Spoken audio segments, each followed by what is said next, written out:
big what, I'm sorry? Do you think NATO is I think NATO's in need of deep reform, and part of the reason... But I mean, that reform's taking place. I mean, we can talk about it, and you ought to be able to take some credit for this. Look at Poland's up to 5.0, their GDP for defense. Poland's not the problem. Well, a lot of Eastern... But we're working on this and we're making progress. Would you not agree? I don't agree. I think we're making progress. You don't agree that we're making progress? Well, I agree we're making progress with some countries, but others are saying their 5% or even their 3.5% includes, for example, pensions to veterans. That's not defense spending. Well, of course not. But I mean, I don't think that the confidence and the support that used to be a part of that transatlantic partnership is still there today. And you go to Europe and I go to Europe and we sense that in the people that we talk to. Let's move over to Ukraine. I've spent a lot of time and engagement there. I know you have. You talked about it earlier today. 4 years ago, it was seen about good versus evil, right? Russia's invasion of a country that was unprovoked. And there was strong bipartisan perception that that was the case. A year ago, the president indicated that Ukraine had no cards to play anymore. I think that President Putin, today, modern Russia is a syndicate masquerading as a country with a mob boss called Putin. He bombs hospitals, schools, churches, kidnaps over 20,000 Ukrainian children. And yes, we have leverage, but we're backing out of our economic commitment there, our military commitment, and but yet we see these brave Ukrainian people standing up for their sovereignty and actually taking a whole new page out of warfare in terms of something that we could learn from. When is the president and the administration going to use the leverage that we have over Russia? We have, and unfortunately, the talks have not yet borne fruit. But I want to disagree on something. So we continue to sell weapons through the Pearl program, which has been a great success. That's an ongoing program with Ukraine, and we continue to have massive number of sanctions on Russia as we speak. The problem has been, we've put the sanctions on and off again.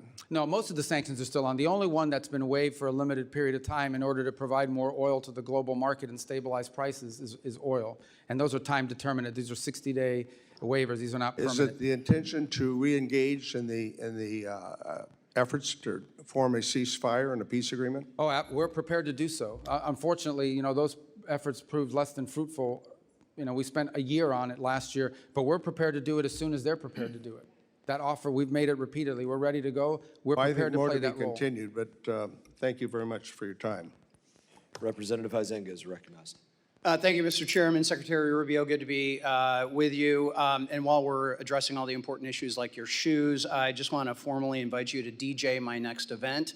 I would recommend maybe DJ Overlord be your new nickname. I apologize for many of my colleagues here because you're right, they are not giving you the opportunity to answer extremely important questions. I'm going to hit a number of issues very quickly.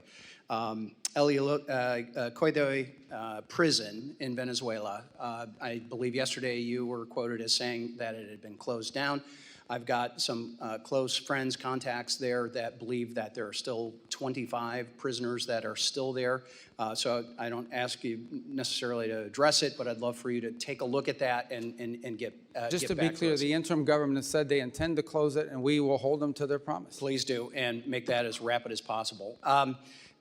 Along the lines of where Dr. Jackson was talking, Ronnie Jackson, one way we've maintained our lead regarding the AI arms race is cutting off China's access to essential chip-making tools made in America and by our allies. Unfortunately, the Netherlands and Japan continue to sell their critical tools, while here in the U.S. we maintain stricter controls. Those exemptions continue to be exploited by the allies today. Do you agree that export controls on chip-making equipment play a critical role in constraining the CCP's AI and military ambitions, and that allies should not be allowed to exploit exemptions to those controls? Correct, and that features prominently in all of our engagements with the countries you just mentioned. All right. Shifting gears, last November, President Trump hosted all 5 Central Asian presidents. I happen to chair the South and Central Asia subcommittee for the C5+1 summit. That was a historic movement.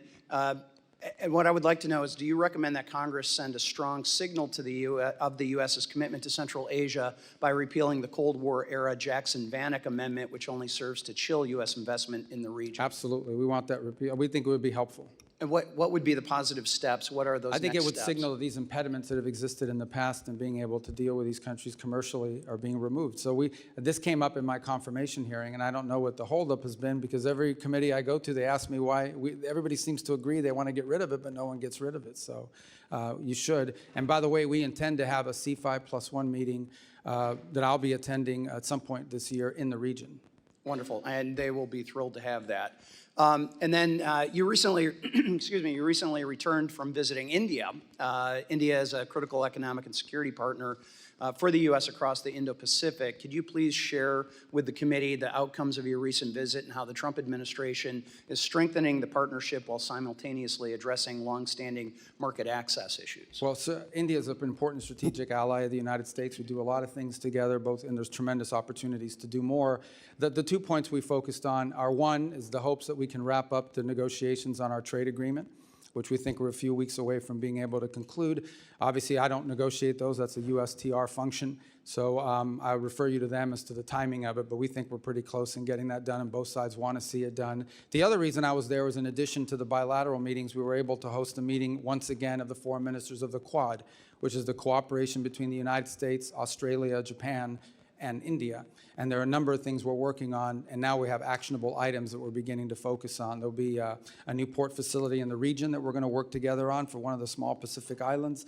I think that is an important show. Can you name which one? Well, I think we're talking to Fiji right now about the ability to be involved with them. And then the second is, I hope I didn't misspeak on that, but I believe that's the case. And on the second one that we are working together on Trust me, somebody in the media will hold you accountable. well, we'll get but the second one that I would tell you is that one of the things we've agreed to work on is domain awareness, working together and pooling our resources so we can have domain awareness about what's happening out in the sea. Is there someone out there trying to impede traffic? Is there someone messing with undersea cables?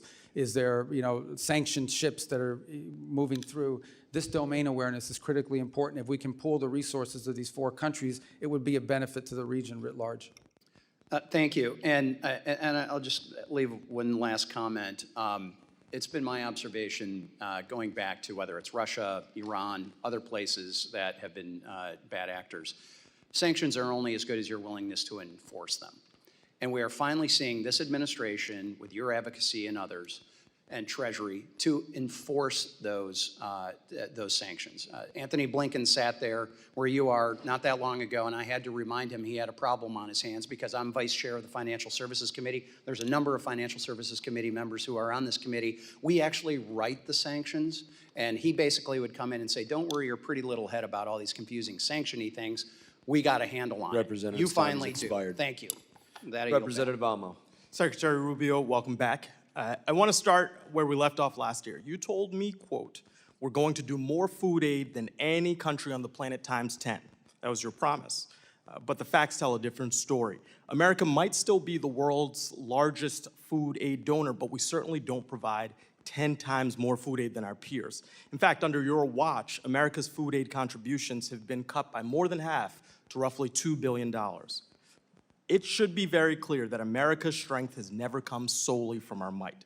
It comes from our alliances, our credibility, and our values. You didn't just eliminate programs, you created vacuums.